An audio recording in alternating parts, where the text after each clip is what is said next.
just for you. Welcome to my world. 두 번째 물건을 보시겠습니다. 고향지원 2023 가격 75187입니다. 지목이 갑인데 이건 한 필지로 돼 있고 3,458제곱미터 약 1,046편입니다.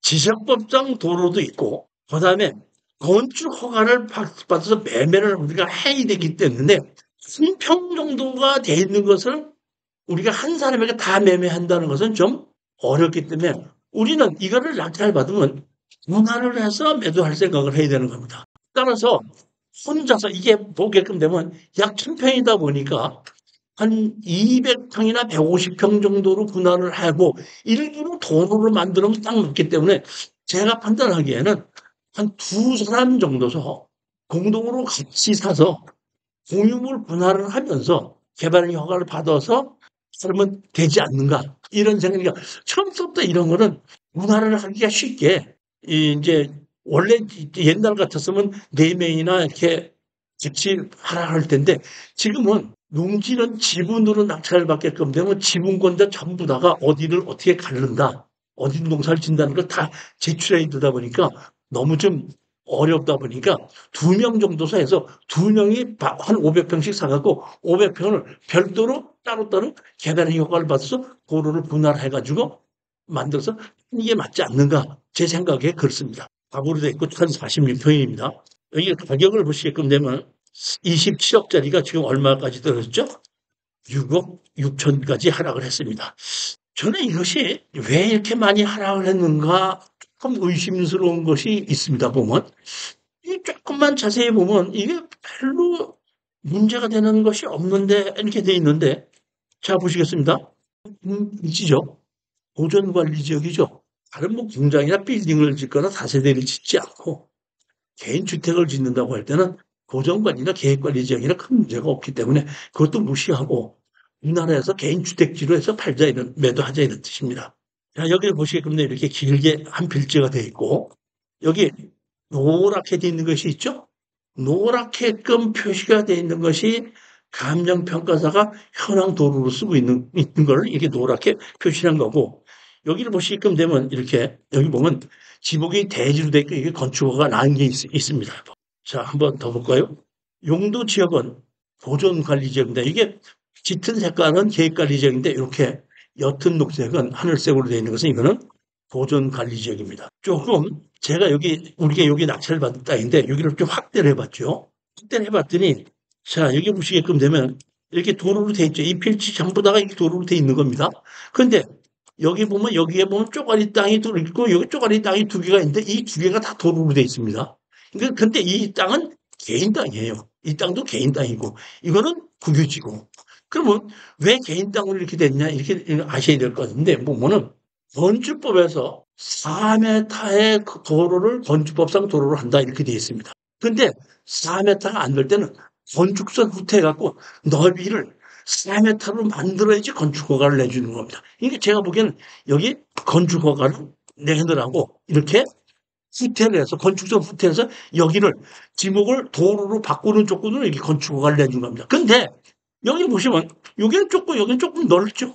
그러면 이거 왜 넓었냐 이런 얘기인데 우리가 아셔야 될 것은 막다른 골목길이 있는 경우에는 6m가 건축법상 도로입니다. 즉 이 앞에 있는 땅 여기서부터 여기 위 땅까지 35m 있는 경우에는 4m만 되면 되고 막다른 골목길인 경우에 6m가 되다 보니까 이 막다른 골목길에 6m의 도로를 확보해 주기 위해서 더 건축 형태를 많이 했다 이런 뜻입니다. 그렇지만 여기도 개인 땅이고 여기도 개인 땅이라고 하더라도 우리가 이 도로를 이용해서 건축허가를 받는 데는 아무 문제가 없다는 뜻입니다. 자 여기 보십시오. 여기 보면 120배 4 도로가 있고 118배 4 이 도로로 돼 있죠. 근데 2개는 전부 다 개인 땅입니다. 항공사진을 이렇게 보시게끔 되면 여기 집이 있는데 여기도 집이 하나 있거든요. 근데 여기서부터 여기까지도 집이 있고 이거는 건축허가를 받았는데 여기는 4m 도로를 6m 도로를 확보하지 않고 건축허가를 받았는데 이거는 옛날에 집을 지은 것이 아닌가 싶은 생각이 들어요. 그렇기 때문에 이거는 그대로인데 우리는 여기서 이거를 우리가 분할을 해서 건물을 짓는다 그러면 여기 도로에서 폭이 부족한 거를 우리 쪽도 이만큼을 건축성 후퇴로 해서 도로를 내놔야 될 생각을 해야 되는 겁니다. 그러니까 몇십 평 정도는 이 도로를 내놓고 또 그뿐만 아니라 여기 위에도 우리가 이 땅을 분할해서 팔려면 이 도로 있는 여 끝에서부터 6m 도로를 만들고 여기서부터 우리도 다시 이까지 우리 필지를 이용해서 이렇게 잘라서 여기서부터 이렇게 해서 도로를 들어갈 수 있는 걸 우리 땅을 만들어 줘서 매도를 해야지 건축허가 나준다 이런 뜻입니다. 그러니까 우리가 낙찰을 받아서 이거를 농지 전용 허가를 받아서 분할해서 매각할 때는 이러한 과정을 다 걸쳐야 되는데 이것도 조그맣까 마찬가지로 그 퇴천에 있는 것과 마찬가지로 직접상 도로가 있고 동도를 이어서 건축허가 받은 적이 있기 때문에 여기를 다시 농지 전용 허가를 받아서 건축허가 받는데 아무 문제가 없다는 뜻입니다. 그런데 여러분이 아셔야 될 것은 있는데 아까 한 4명 정도서 같이 낙찰을 받아서 분할했으면 좋겠다 그랬지 않습니까? 그러면 둘이서 낙찰을 받는다 그러면 이게 수평이면 500만 한 몇십 평씩 되는 거 아닙니까? 500 몇십 평 됐을 때 자르지 못하는지 않느냐 이렇게 해주는데 그렇지가 않고 500 몇십 평 되는 거를 다 분할을 해놓고 잘리면서 키는 겁니다. 이해가셨습니까? 그러니까 500평을 만들어 놓고 분할을 하지 않는다 이러니까 내가 500평을 다 갖고 있는 거예요. 지금 가분할로 해서 만들어 놓고 도로와 가분할 다 만들어 놓고 공인중개사한테 팔으려고 매매하는 겁니다. 그러면은 어떤 사람이 쓰지 않습니까? 그럼 이거는 매매 등기를 이전하기 위해서 분할이 되는 겁니다. 여기를 이만큼 이렇게 쓰다. 그래서 분할이 되는 겁니다. 이해가 가셨습니까? 그렇게 해서 이거는 개발의 허가를 받아서 매매를 하는 걸로 이렇게 아시면 되는 거예요. 그러니까 예를 들어서 여러분이 이거를 분할하겠다 그러면 500평을 쓰셨지 않습니까? 그럼 500평 중에서 예를 들어서 한 30평 도로를 만들었어요. 그럼 30평 도로를 만들었으면 470평이 남았을 거 아닙니까? 470평을 가지고 여러분이 한 200평을 전용 허가를 받아서 건축 허가를 받지 않습니까?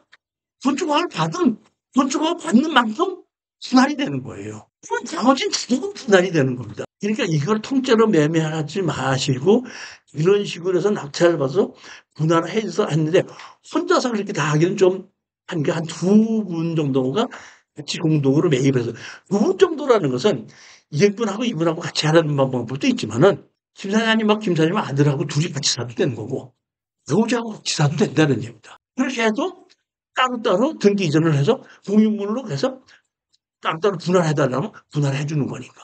이런 식으로 해도 아무 문제가 없다 이런 뜻입니다. 여기 보면 여기 도로가 있고 아까 여기 보면 건축성 후퇴한 도로가 있고 여기 보게끔 이렇게 도로가 따로 나중에 이렇게 포장이 돼 있죠. 이거는 제가 보기에는 건물을 지면서 배수로를 만드는 것이 아닌가 싶은 생각이 듭니다. 그렇기 때문에 우리가 항상 개발행위 허가를 받게끔 되면은 개발행위 허가에서는 배수로도 문제가 되는데 여기서 보면은 남의 땅을 이용을 해서 건축 허가를 받을 수 있지만은 배수로는 셈 승인을 받아야 되는 거거든요. 근데 여기는 일부가 규지가 있기 때문에 그 규지에 내가 배수를 만들어도 되는 겁니다. 이 배수로를 만약에 낙찰을 받았는데 지방자치단체에서 만든 배수로라고 할 때는 우리는 거기다 연결시켜도 되는 겁니다. 이 배수로가 여기에 있는 개인이 만약에 만들었다 할 때는 우린 배수로를 이 만든 사람한테 승낙을 받든지 아니면 이 앞에 그 위지에다가 배수를 다시 만들어야 된다는 뜻입니다.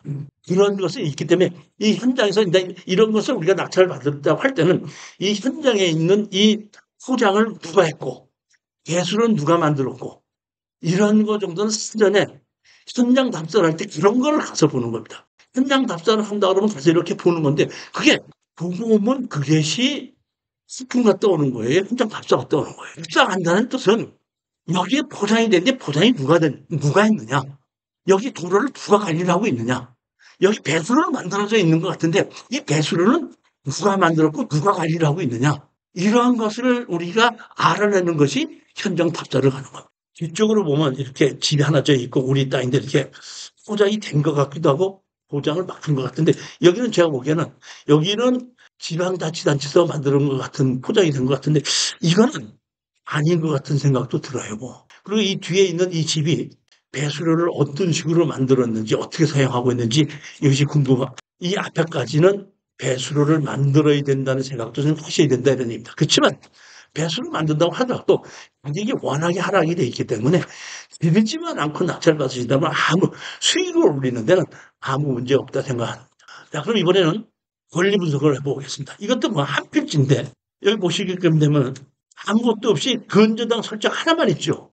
쏟고 환류도 아무것도 없습니다. 기준권이 하나에 있기 때문에 여기는 인수나 뭐 소멸 필요가 없습니다. 그냥 등기가 넘어오면 되는 겁니다. 더 이상 복잡한 것도 없고 또 아까처럼 점유나 사용하고 있는 사람도 없고 대항력 있는 임차인이 있을 수도 없고 농지는 대항력 있는 임차인은 농사를 빌려서 지었을 때 10년이 기한이기 때문에 대항력이 있는 농사를 짓는 사람이 있다고 할 때는 그 사람이 먼저 주인하고 계약했을 때부터 10년인데 반드시 신고가 돼 있어야 되는 겁니다. 근데 이거는 그런 것이 신고가 돼 있는 것이 없기 때문에 농사 짓는 사람도 없고 대항력 있는 사람도 없고 점유하고 있는 사람도 없고 권리 부상에 아무것도 문제가 없습니다. 우리는 수익을 올려야 되기 때문에 낙찰을 받으면 건축 허가를 받아서 분할해서 매도를 해야 되는 건데 제가 조금 아까 말씀드렸지 이 도로가 있고 우리 땅에서도 건축성 혜택 일부 해야 되고 앞에 배수로가 만들어지지 않다면 우리가 배수로를 만들어야 된다. 아니면 배수로나 뭐 이런 것이 지방자치에서 만들었다 할 때는 거기다 연결시켜도 된다. 이런 정도만 우리가 감안을 한다면 건축 허가를 받아서 분할해서 매도하는 데는 아무 문제가 없다는 것입니다. 또다시 한번 말씀드리지만 경매로 사는 것은 일반 매매 가격보다 가격이 떨어졌기 때문에 경매로 사는 거거든요. 가격이 떨어졌기 때문에 제가 추천을 했는데 질러서 사시더라 이런 뜻입니다. 질러 사지 않고 이번에 여러분들이 입찰에 갔더니 떨어지더라도 다음번에 더 좋은 물건이 기다리고 있는 거거든요. 여러분은 돈이 한정없이 있는 것이 아니잖아요. 그럼 수익을 올리려고 했을 때는 수익을 올릴 수 있는 물건을 낙찰을 받아야지 되는 것이 그냥 낙찰 받는 것이 목적이 아니거든요. 그러니까 지르지 마시고 떨어지면 웃으면서 돌아오시고 다음번엔 더 좋은 물건을 기다리고 있다고 하면서 10번을 가서 9번을 떨어지더라도 한 번만 낙찰을 받아서 수익을 올리면 되기 때문에 지르지 마시라는 얘기입니다. 지르지 말으라는 얘기에 그것이 어떤 잘 이해를 못하시는 분이 있는데 지르지 말으라는 얘기는 먼저 가격 이상 쓰지 말아라 이런 뜻입니다. 가격을 결정할 때 먼저 가격이 있고 지금 가격이 있지 않습니까? 그 중간 가격에서 중간 상으로 쓸 것이냐 중하로 쓸 것이냐 그 다음에 내가 이런 비용이 더 많이 들어갈 것이냐 그 다음에 이걸 내가 팔을 때까지 시간이 얼마나 걸릴 것이냐 이런 것을 생각해보고 그 중간 가격에서 중간 가격보다 밑으로 쓸 것이냐 그보다 조금 더 위로 쓸 것이냐를 결정하는 것이지 제가 전 가격을 넘겨서 쓰는 것은 절대 반대로 하는 겁니다.